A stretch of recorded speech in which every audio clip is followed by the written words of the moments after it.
We're at a government school in Chennai, and we can see that all the necessary steps have been taken as per the government SOPs. We can see here a list of contacts which have been provided for the school students and the parents to contact in case of emergency.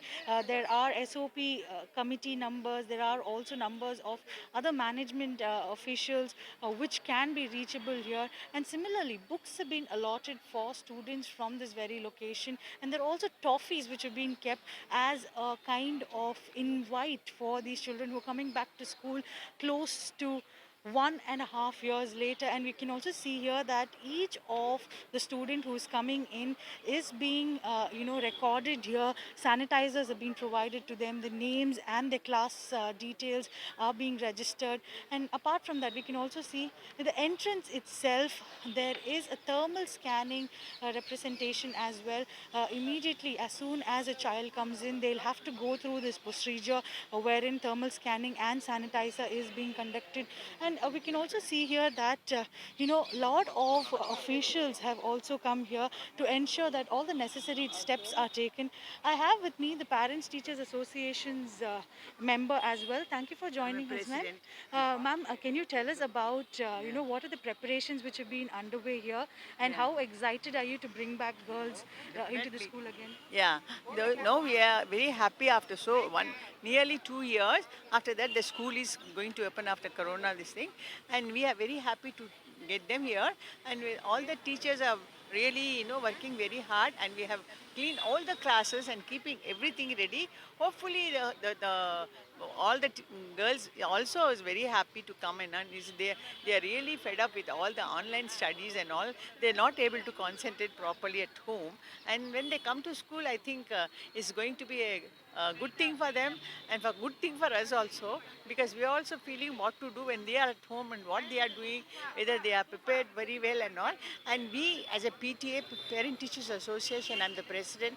My name is Fatima, and Fatima Wadood. I am also spending, all our group is there. We're spending lot of money. We have bought them Android phones for 6,500 for nearly 45 to 60 girls, and we are paying all the internet connections 250 rupees every month. And in that way, we are also helping them. We have special teachers.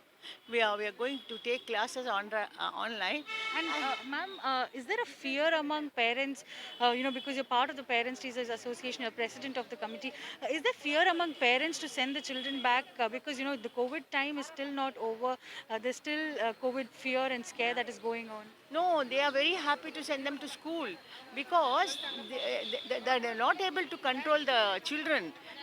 Sometimes they attend the classes, sometimes they don't. As they wish, they go on. But the school means they have some fear, the teachers are there, and that schedule is there. So I think that's a welcome change for them and parents also. They're very happy. Thank you, ma'am. Okay, thank So you. it's a welcome change and it's a happy beginning, is what we're being told. We can also see a lot of group of children coming in. How do you feel coming back to school? Are you excited? Yes, I'm very happy to come to school. And are you afraid about the COVID situation? Yeah, because Little bit. um, I'm very afraid, but it's You hope that the school environment will be safe? yeah. Hoping that the school environment is safe. Many children still have a little bit of fear, but they're excited to be back. How do you feel coming back to school? Are you excited? Are you happy? Yes, I am so happy. Do you think that online classes were helping you, or like in classroom classes will help? Classroom. Classroom classes will help is the belief, and we can see here that proper protocol is being followed, social distancing is being maintained, teachers are continuously coming and making children stand away from one another. So these are the kind of SOPs which are being followed right now. Also, the state government has said that children needn't be physically present. If they don't want to, they can continue with online classes. There is no pressure, is what they've informed the Madras High Court as well. Apart from that, the standard operation procedures need to be in place, and that will be very strictly monitored, is what officials have also said. With camera person Daniel from Chennai, this is Akshana for India Today.